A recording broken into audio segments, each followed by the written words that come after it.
CBI ने गुजरात की ABG shipyard और उसके निदेशकों के खिलाफ एफआईआर दर्ज की। एसबीआई की शिकायत पर सीबीआई ने 8 लोगों के खिलाफ केस दर्ज किया।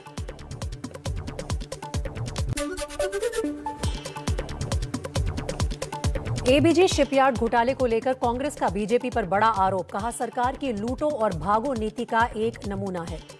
फ्रॉडस्टर्स को पैसा गबन करने का पूरा मौका देने के बाद सीबीआई ने 7 फरवरी 2022 को 28 बैंकों के साथ धोखाधड़ी की एफआईआर दर्ज करी।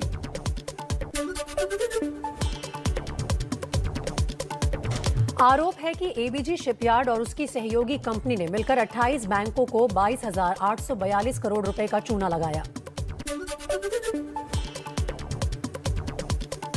गुजरात के दहेज और सूरत में काम करने वाली एबीजी शिपयार्ड कंपनी जहाज के निर्माण और मरम्मत का काम करती है।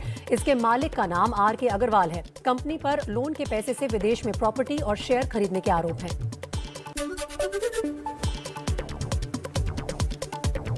सीबीआई के मुताबिक एबीजी बैंक घोटाला अप्रैल 2012 से जुलाई 2017 तक का है। कंपनी ने सबसे ज्यादा आईसीआईसीआई बैंक के 7,089 करोड़ रुपए का चूना लगाया है। अगस्त 2020 से ही इस मामले की जांच हो रही थी।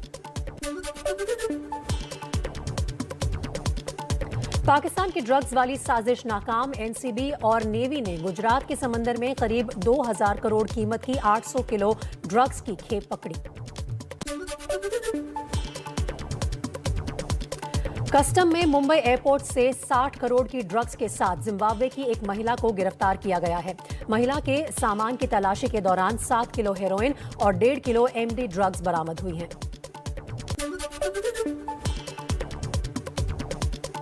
बिहार के जहानाबाद में एनआईए की बड़ी छापेमारी।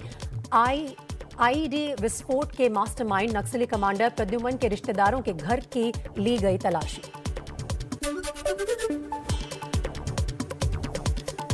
मध्य प्रदेश के कटनी में नर्मदा घाटी परियोजना के अंतर्गत बनाई जा रही टनल की मिट्टी धंसी।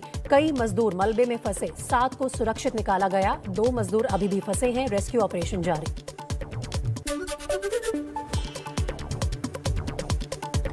भावनगर में एक फैक्ट्री में बॉयलर फटा। अरिहंत फर्नेस रोलिंग मिल में रात को अचानक हुए धमाके की वजह से ये बॉयलर फटा और बॉयलर फटने से 12 लोग घायल।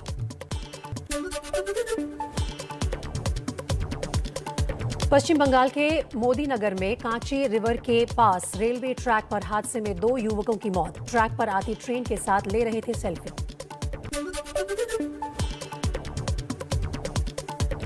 कोलकाता के नारकेल डांगा इलाके की बिल्डिंग में लगी आग। रसोई गैस के सिलेंडर में ब्लास्ट का शक। किसी के हताहत होने की खबर नहीं।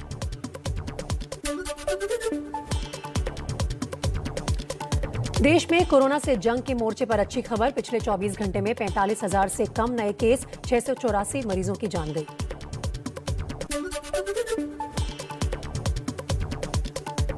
चुनावी राज्य उत्तर प्रदेश में 24 घंटे में कोरोना के 1,800 के करीब नए केस सामने आए। यूपी में कल से खुलेंगे सभी स्कूल।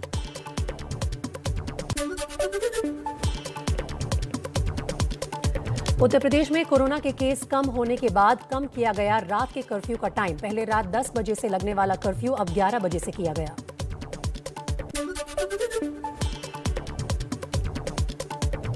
कोरोना पाबंदियों में छूट मिलने के बाद आज से बड़ी चुनावी रैलियां करेंगे दिग्गज। सुबह 6 बजे से रात 10 बजे तक कर सकेंगे चुनाव प्रचार।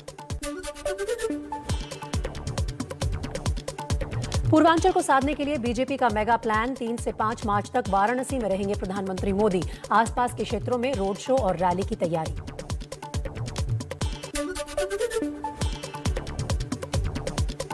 सीएम योगी आदित्यनाथ आज एटा, फर्रुखाबाद और औरैया में करेंगे रैली। कोरोना पाबंदियों में छूट के बाद शक्ति प्रदर्शन।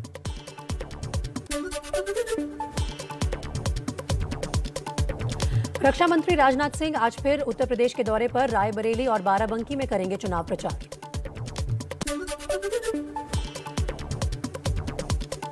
वहीं अखिलेश यादव आज हाथरस, कासगंज, एटा और फिरोजाबाद में करेंगे चुनाव प्रचार। समाजवादी पार्टी के लिए मांगेंगे वोट।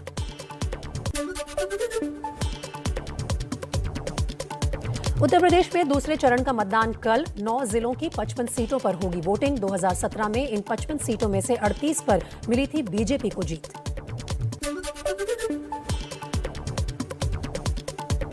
उत्तराखंड और गोवा में भी कल जनता चुनेगी नई सरकार। उत्तराखंड की 70 और गोवा की 40 सीटों पर होगी वोटिंग।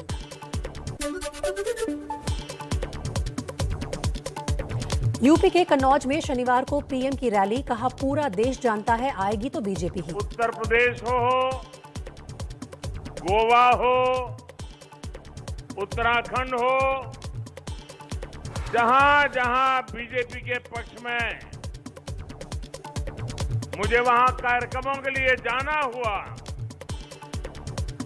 भारतीय जनता पार्टी के पक्ष में एक अभूतपूर्व लहर मैंने देखी है।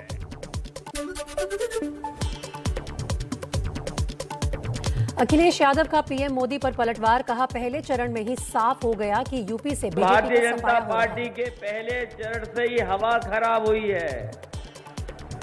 ये आगे वाले चरण में भारतीय जनता पार्टी के लोगों की और हवा खराब होने वाली है।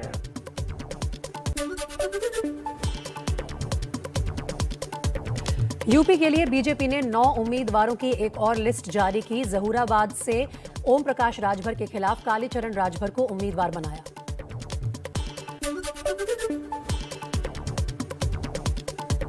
अखिलेश की राह पर मायावती। सत्ता में आने पर पेंशन बहाल करेंगी। की सरकार बनने पर फिर पुरानी पेंशन व्यवस्था को ही लागू किया जाएगा।